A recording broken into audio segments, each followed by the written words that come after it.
ॐ कूजन्तं राम रामेति मधुरं मधुराक्षरम् आरुह्य कविता शाखां वन्दे वाल्मीकिकोकिलम्।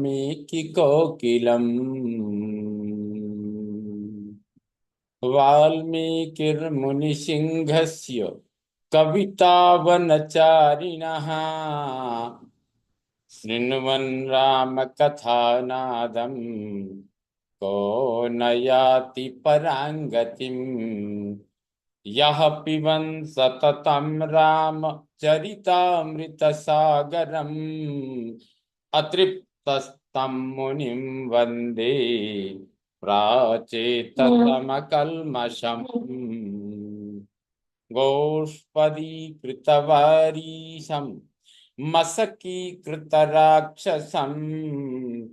रामायण महामाला रत्नं वन्दे नीलात्मजम्। भवतां समेषां श्रीमद् वाल्मीकि रामायण पारायणोपक्रमे हार्दं स्वागतम् अभिनन्दनं च। इदानीम् अयोध्याकाण्डस्य सप्तविंशः सर्गः आरभ्यते। इस सर्ग में सीता की श्री राम से अपने को भी साथ ले चलने के लिए प्रार्थना, यानी सीता की श्री राम से वन में अपने को भी साथ ले चलने के लिए प्रार्थना, यह सब वर्णित है। तो एवं मुक्ता तु वैदेही प्रियार्हा प्रियवादिनी प्रणया देव संक्रुद्धा भर्तारमिदम अब्रवीत। श्री राम के ऐसा कहने पर प्रियवादिनी विदेह कुमारी सीता जी, जो सब प्रकार से अपने स्वामी का प्यार पाने योग्य थी, प्रेम से ही कुछ कुपित होकर पति से इस प्रकार कहने लगी।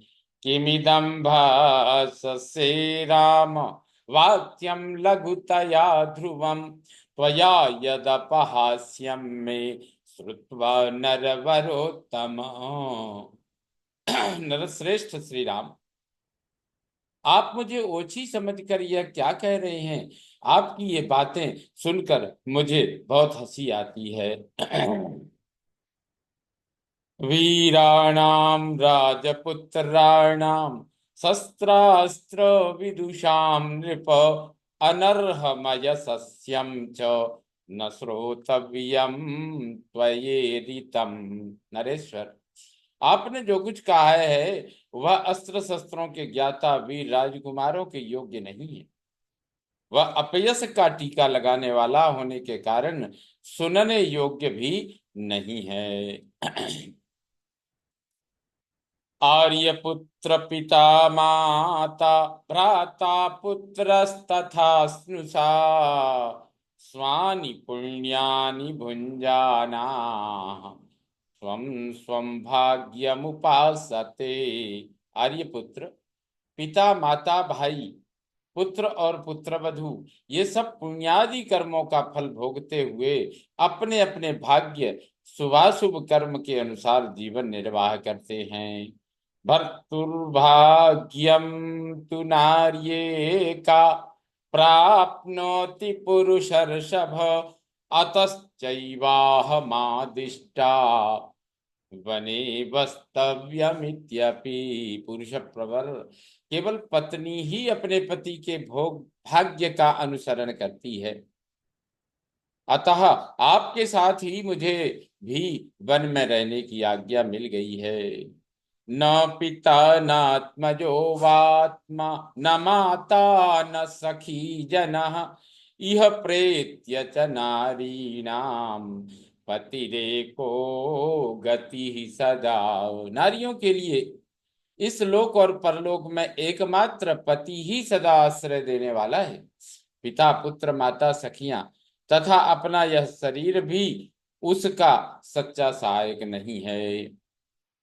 यदि त्वं प्रस्थितो दुर्गम वनमद्यैव राघव अग्रतस्ते गमिष्यामि नृत्यन्ति कुसकंटकान।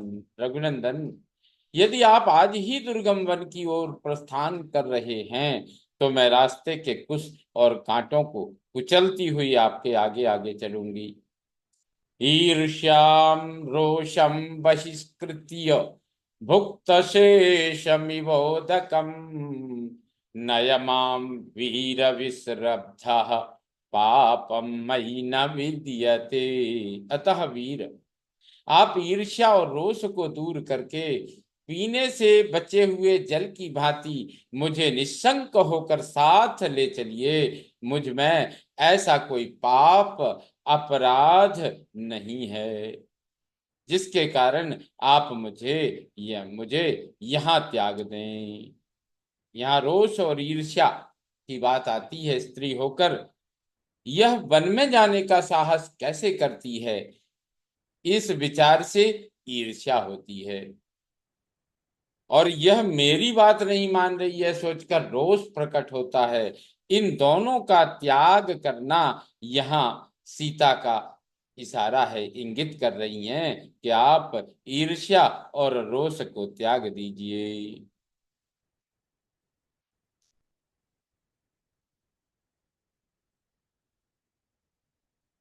और तीसरा बिंदु था यहाँ, ईर्ष्या रोष को दूर करके पीने से बचे हुए जल की भांति। तो ये जल क्या कह रहे हैं?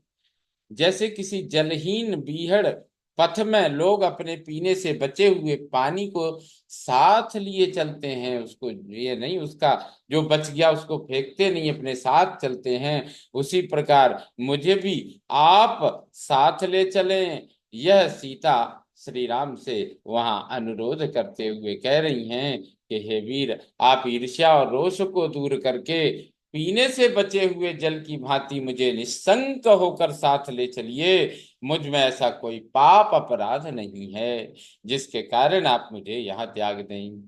पासादाग्रे विमानैर्वा वैहायस गते नवा सर्वावस्था गता भर्तुः पादच्छाया विशिष्यते। ऊंचे ऊंचे महलों में रहना, विमानों पर चढ़कर घूमना अथवा अणिमा आदि सिद्धियों के द्वारा आकाश में विचरना, इन सब की अपेक्षा स्त्री के लिए सभी अवस्थाओं में पति के चरणों की छाया में रहना विशेष महत्व रखता है। अनुशिष्टास्मि मात्रा च पित्रा च विविधाश्रयम् नास्मि सम्प्रति वक्तव्या वर्तितव्यम यथा मया। मुझे किसी मुझे किसके साथ कैसा बर्ताव करना चाहिए, इस विषय में मेरी माता और पिता ने मुझे अनेक प्रकार से शिक्षा दी है। इस समय इसके विषय में मुझे कोई उपदेश देने की आवश्यकता नहीं है। अहम दुर्गं गमिष्यामि वनम पुरुष वर्जितम नाना मृग गणा कीर्णम शार्दूल गण सेवितम। अतः नाना प्रकार के वन्य पशुओं से व्याप्त तथा सिंहों और व्याघ्रों से सेवित उस निर्जन एवं दुर्गम वन में मैं अवश्य चलूंगी। सुखम वने निवत्स्यामि यथैव भवने पितुः अचिन्तयन्ति त्रीन् लोकांस् चिन्तयन्ति पतिव्रतम।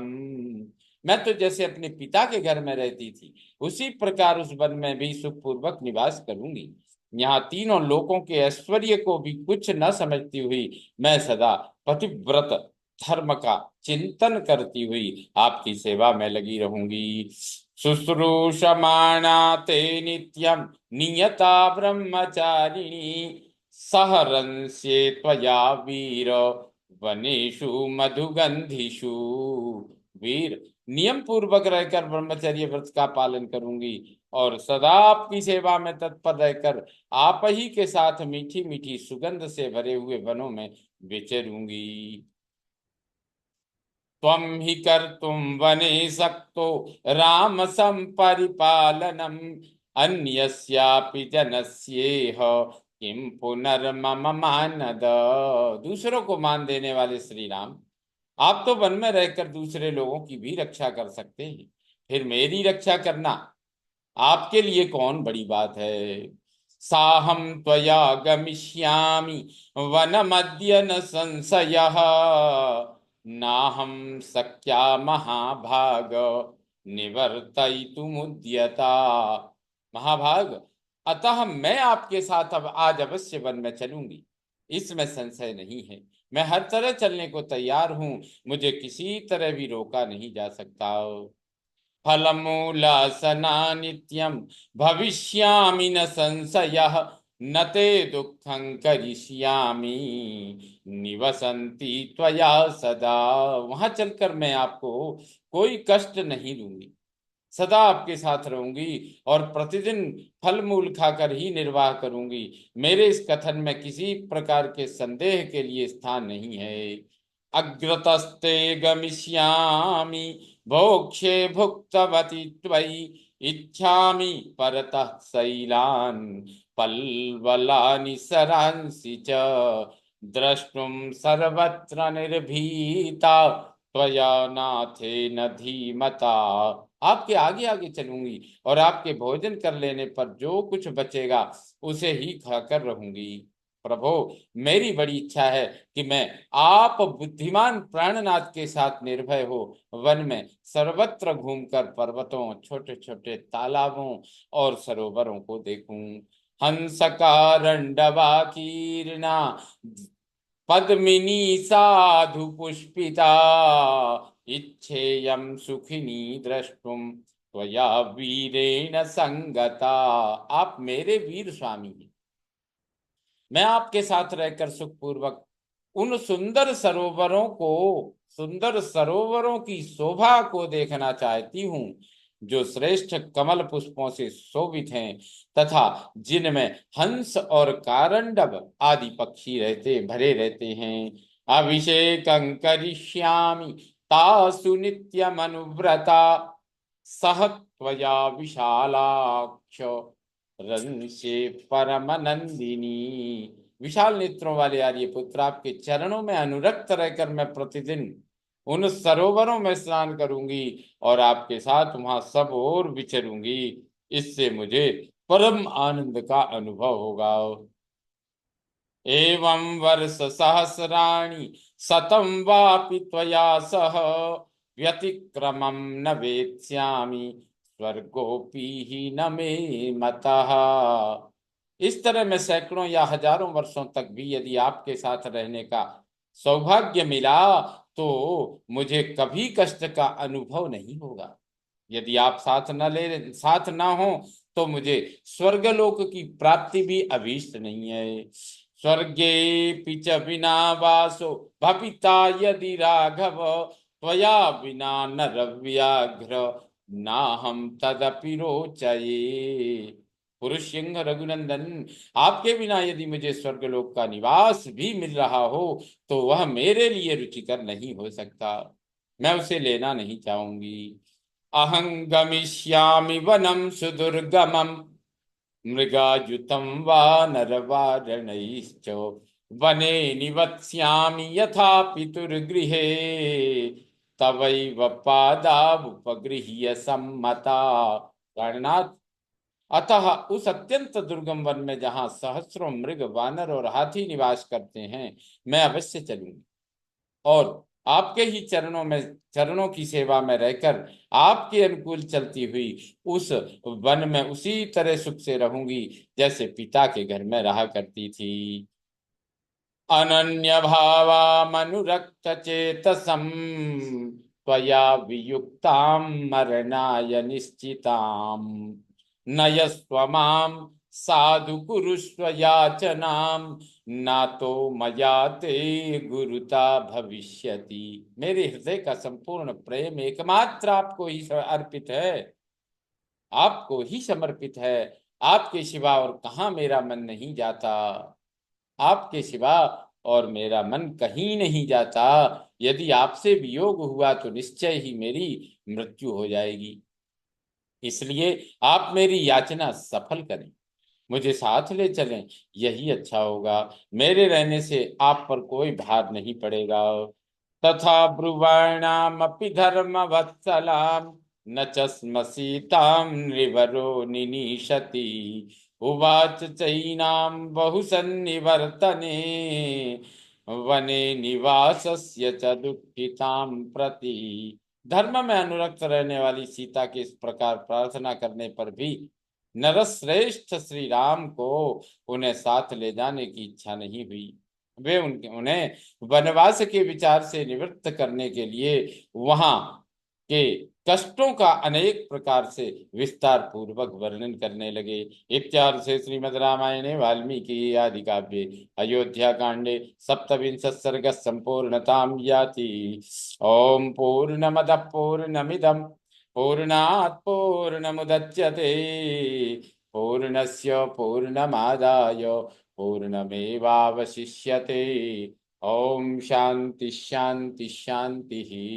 सर्वे भवन्तु सुखिनः सर्वे सन्तु निरामया सर्वे भद्राणि पश्यन्तु मा कश्चित् दुःखभाग् भवेत्। ओम शांति शांति शांति। श्री रामचंद्रो विजयते तराम।